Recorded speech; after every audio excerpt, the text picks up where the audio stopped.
Glória a Deus. Só dar referência aqui para quem está gravando. Efésios 4, 29. Então, irmãos, eu lembro que há um tempo atrás eu assisti um filme chamado Corrente do Bem. Eu não sei o título em inglês, mas alguém conhece? De um garotinho que começa a fazer uma boa ação e a pessoa que recebe aquilo, ele faz a boa ação também. Ninguém assistiu esse filme, eu estou ficando velho. Enfim, deixa eu pegar um exemplo mais atual. Às vezes eu vejo no Starbucks aqui o pessoal faz assim, a pessoa que vai fazer o pedido fala, olha, eu vou pagar do carro anterior. Alguém já viu isso? O Cristiano estava comentando comigo isso há um tempo. Aí o carro do anterior falou, olha, já pagaram o seu pedido. Você quer pagar o do anterior, do outro carro que está depois de você? Quero também. Quer dizer, é algo, é uma corrente que desencadeia e aquilo começa um efeito dominó, positivamente falando. É interessante que nós fomos chamados para ser eclésia, para ser igreja do Senhor. Sabe, nós somos chamados para disseminar uma cultura que é a cultura da graça de Deus. Sabe, o Senhor, Ele quer que nós concedamos graça às pessoas. Sabe, se você for estudar a Bíblia, você vai ver que Jesus Cristo era alguém que exalava graça. Lá em João, você não precisa abrir, eu vou ler. João 1, a partir do verso 14, diz o seguinte: e o verbo se fez carne e habitou entre nós, e vimos a sua glória como a glória do unigênito do Pai, cheio de graça e de verdade. Jesus era cheio de graça. Sabe, eu imagino que Jesus arrastava as multidões de uma forma muito espontânea. Não havia necessidade dos discípulos irem lá e saírem chamando as pessoas e talvez pregando cartazes. Olha, vai ter uma cruzada evangelística, Jesus vai estar aqui em Cafarnaum. Não. A graça em pessoa, o verbo que se fez carne e habitou entre nós, cheio de graça. A própria graça atraía as pessoas. Sabe, hoje a graça habita em nós, na pessoa do Espírito Santo. Mas muitas vezes nós não temos sabedoria para liberar essa graça sobre as pessoas. E aqui, Efésios, o apóstolo Paulo, ele começa dizendo o seguinte: nenhuma palavra torpe saia da boca de vocês, mas apenas o que for útil para edificar, conforme a necessidade, para que conceda graça aos que ouvem. E sabe, eu comecei a analisar esse texto, eu descobri que a palavra torpe talvez não foi a tradução mais feliz para ela. Porque torpe, até onde eu entendo no português, significa algo que não é com muita importância. E aí você corre o risco de se tornar aqueles pessoas demais espiritualizadas, uma pseudo-espiritualidade, onde... Não, irmão, o que você vai conversar comigo? É sério o que você vai falar? É para edificar? Não, então não quero conversar com você. Você começa a se tornar uma pessoa assim, meio chata, meio fechada. Porque torpe quer dizer aquilo que não é importante. Então quer dizer que ontem nós estávamos conversando sobre futebol. Não pode conversar sobre futebol. Eu sou crente e eu não posso falar a palavra torpe. E aí eu fui começar a pesquisar o sentido dessa palavra no texto original. E no texto original, irmãos, esse torpe, na verdade, é sapros, que significa que é algo que foi apodrecido. Na verdade, esse torpe aqui diz respeito à morte. Então a Bíblia diz assim: não saia da vossa boca nenhuma palavra de morte, mas somente graça. Então veja, a Bíblia está dizendo que há dois tipos de palavra. Existem palavras que geram vida, palavras de graça, mas também existem palavras que geram morte. Sabe, eu já fui em reuniões onde havia palavra de vida, onde você chega de um jeito e de repente você começa a escutar e começa a ouvir o louvor e a palavra de vida é liberada e você sai daquele culto feliz e animado porque você recebeu vida de Deus.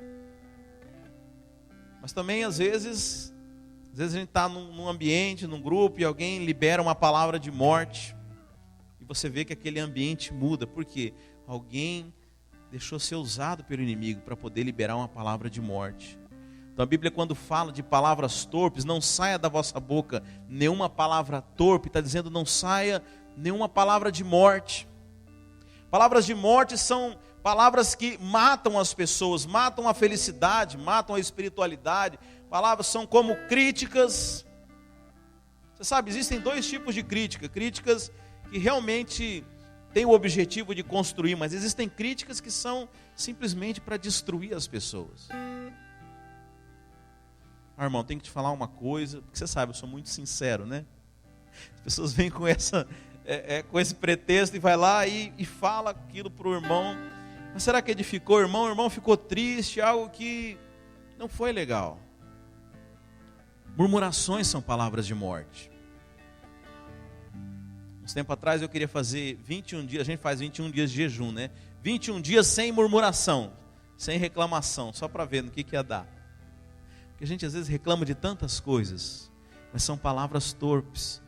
São palavras que geram morte no ambiente, morte espiritual. Sabe, a Bíblia diz que nós podemos escolher o que nós vamos falar. Se você não pudesse escolher, o apóstolo Paulo aqui não estava dizendo, olha, fale isso e não aquilo.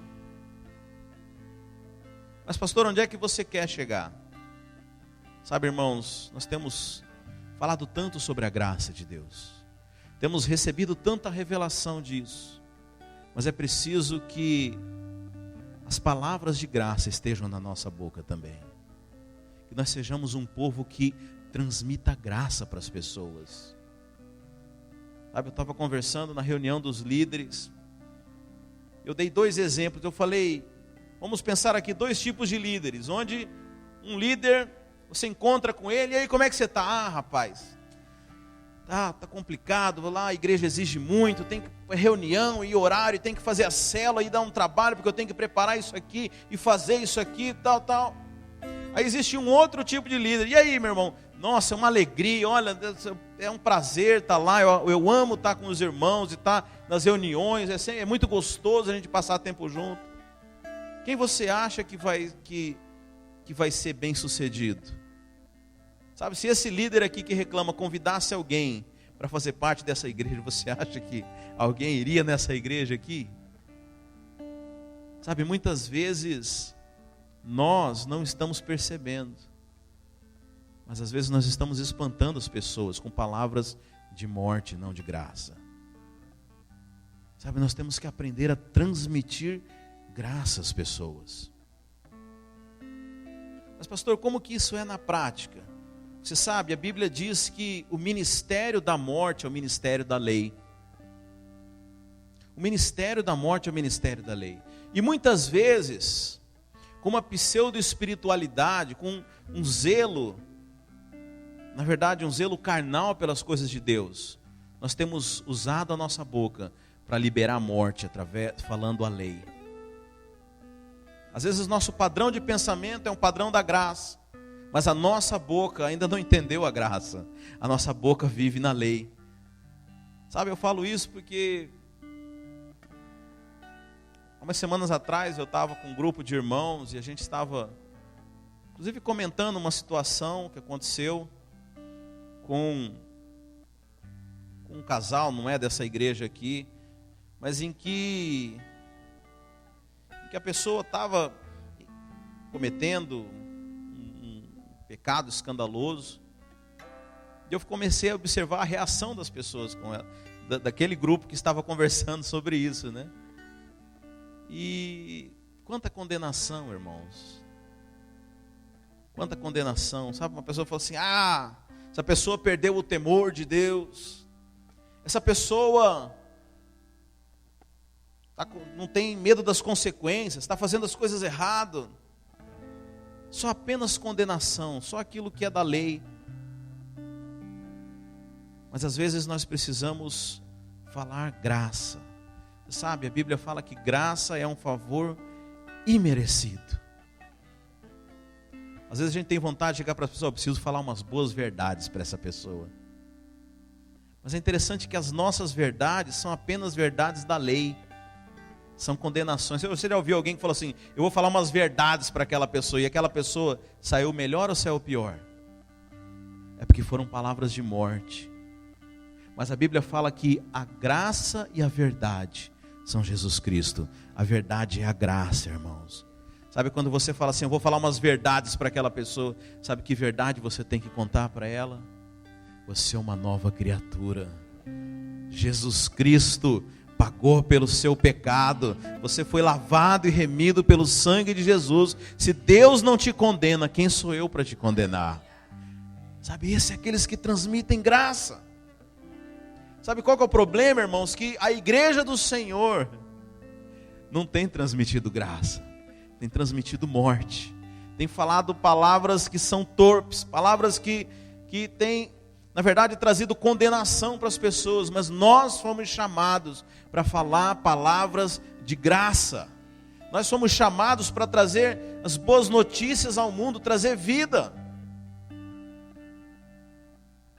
Eu me lembro que uma vez, minha esposa e eu fomos aconselhar uma irmã que ela participava da igreja, mas recorrentemente ela se desviava e tinha sérios problemas com isso.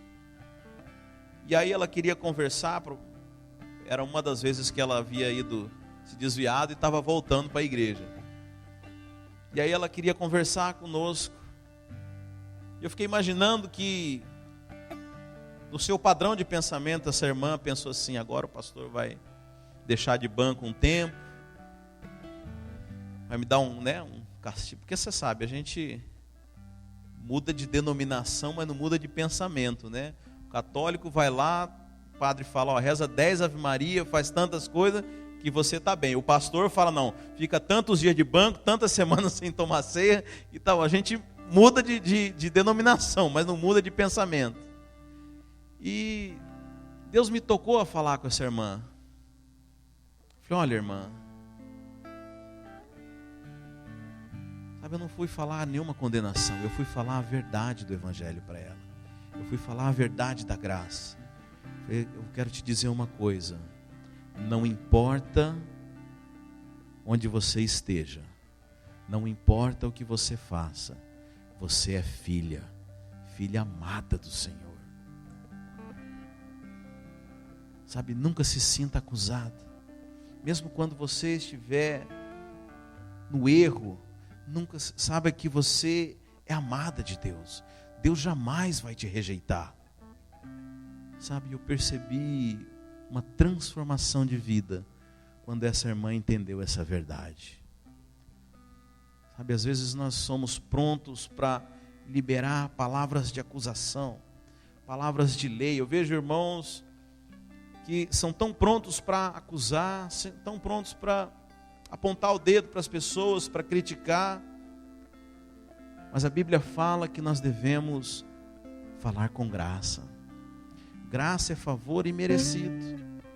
Sabe, na verdade, o que as pessoas precisam ouvir é aquilo que elas não merecem. Talvez ela realmente precisava ouvir que ela pisou na bola, que ela fez algo errado, que ela te distratou, mas fala o que ela não precisa, fala o que ela não merece ouvir. Fala, olha, irmã, eu te amo, eu te abençoo, você é amada de Deus, você é nova criatura. Ah, pastor, quer dizer que nós não vamos mais exortar ninguém? Existe a maneira de exortar na graça. Você não precisa condenar, você pode falar, olha, irmã, isso não combina mais com a sua nova natureza, nós somos irmãos. Nós somos uma natureza recriada, você é filho de Deus, esse comportamento não combina mais com você, com quem você é. Sabe, isso é você liberar a palavra de graça sobre as pessoas. Falar aquilo que não merece ouvir.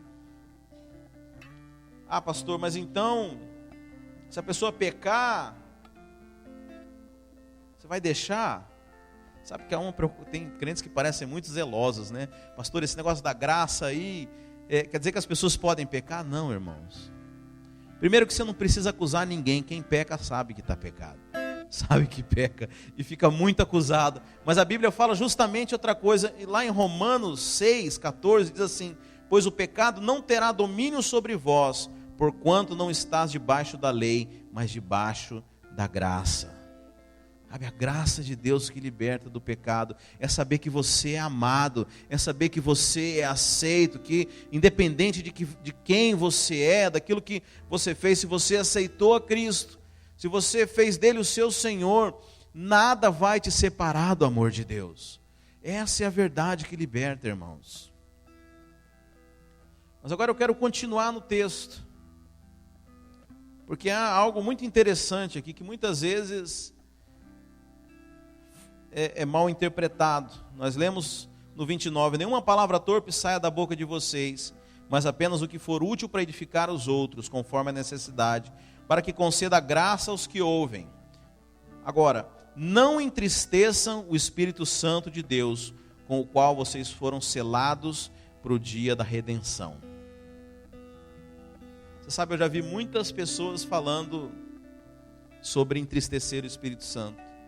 E já ouvi muitas teorias. Ah não, tal coisa entristece o Espírito. O que entristece o Espírito? Ah, o pecado entristece o Espírito Santo. Mas qualquer pecado? Não, qualquer pecado entristece. Então, eu fico pensando, o Espírito Santo nunca deve viver feliz.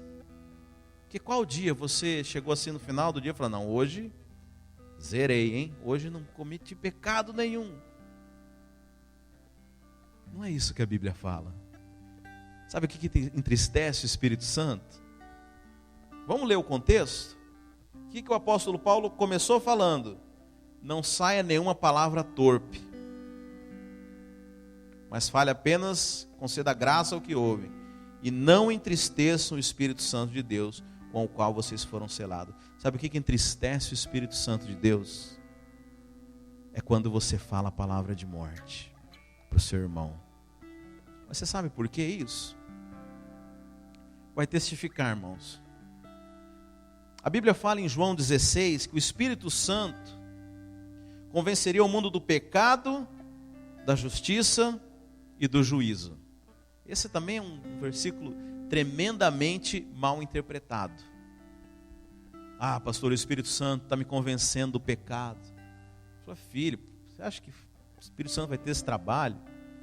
Apocalipse fala que o acusador nos acusa dia e de noite. Você acha que o Espírito Santo precisa ter o trabalho de te acusar de alguma coisa?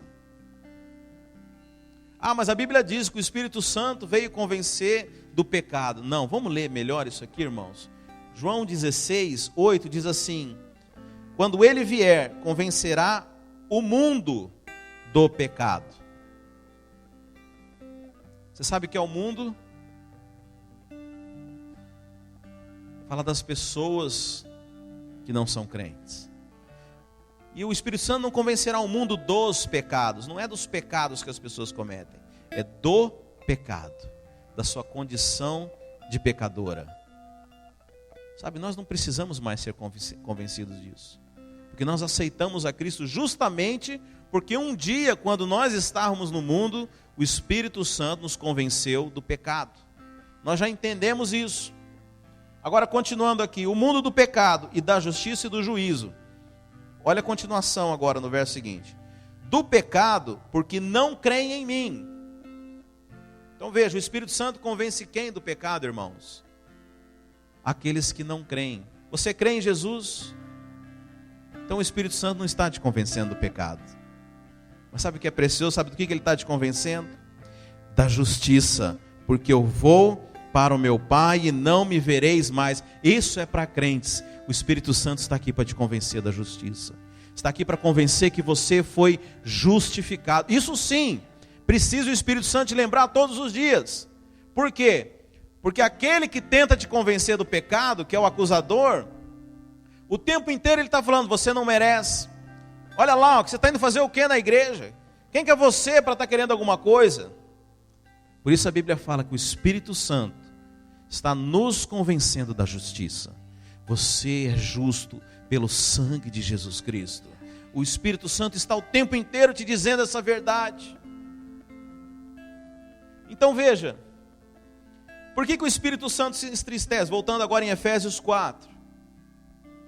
Porque toda vez que você fala palavras de morte, todas as vezes que você acusa o seu irmão, todas as vezes que você fala essas palavras torpes da lei, você está contradizendo aquilo que o Espírito Santo fala para eles. Por isso que você entristece o Espírito Santo. Entenderam a lógica?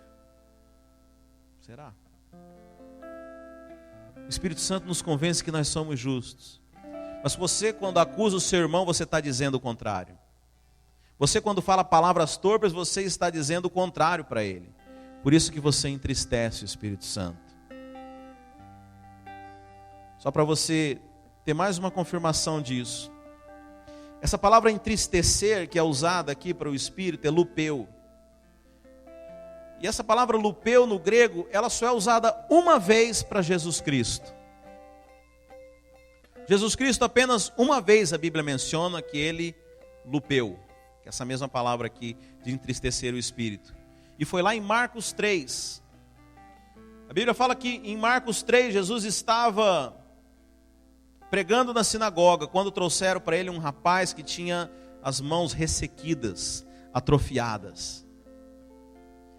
E era um sábado, e a Bíblia fala que os fariseus estavam observando Jesus, para saber se Jesus ia curar aquele rapaz ou não. Porque era sábado, e a lei dizia que não podia curar no sábado. E a Bíblia fala que Jesus lupeu, Jesus se entristeceu. Mas por que Jesus se entristeceu, irmãos? Sabe, aquela multidão de fariseus que estava ali, sabia que Jesus podia curar. Tanto que eles queriam ver se ele ia curar ou não. Eles sabiam que Jesus podia curar. Mas eles estavam se importando mais com o sábado. Eles não tiveram graça. Para eles a lei era mais importante do que a graça. Para eles era mais importante guardar o sábado do que Jesus fazer um milagre naquele momento. E a Bíblia fala que Jesus se entristeceu. Da mesma forma que o Espírito Santo se entristece quando nós falamos palavras que não são palavras de graça.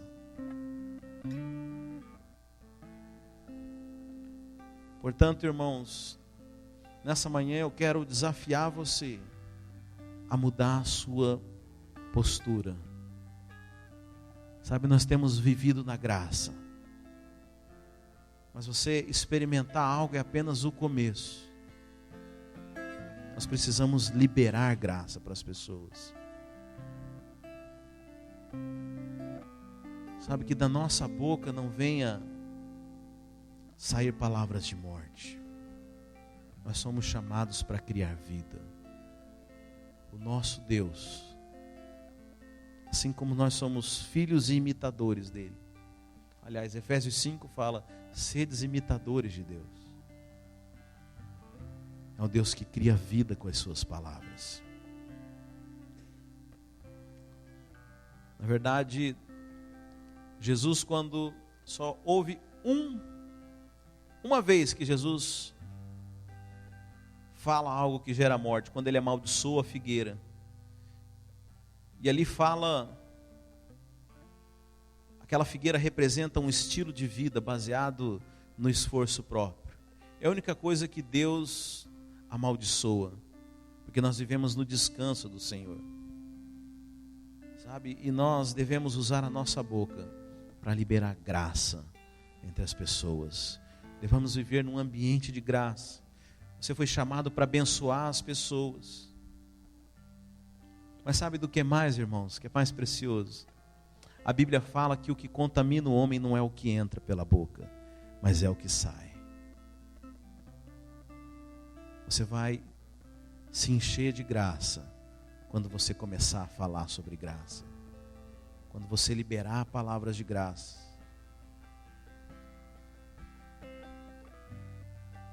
A Bíblia fala que nós falamos daquilo que o nosso coração está cheio. Você precisa receber, mas você precisa fluir na graça do Senhor. Sabe, abra mão da justiça própria. Abra mão de julgar os seus irmãos. Sabe, nós somos chamados para anunciar a verdade de Deus e não a verdade dos homens. Ah, pastor, mas a lei não é a verdade? A lei, ela foi verdade no tempo da aliança da lei. Sabe, existem muitas igrejas que são bíblicas, porque tudo isso está na Bíblia, a lei está na Bíblia. Sabe, mas nós temos que ser não apenas bíblicos, mas neotestamentários. Há uma nova aliança, há um novo testamento, há uma realidade da graça. E o mundo precisa conhecer a realidade da graça. Sabe, irmãos, quantas pessoas estão perdidas, estão longe da igreja porque não conhecem a verdade, porque se julgam indignas de estar aqui, ou porque acham que o dia que vierem para cá, Deus vai começar a vigiar eles e vai começar a punir a vida deles. Sabe, o mundo precisa ouvir a verdade da graça do Evangelho.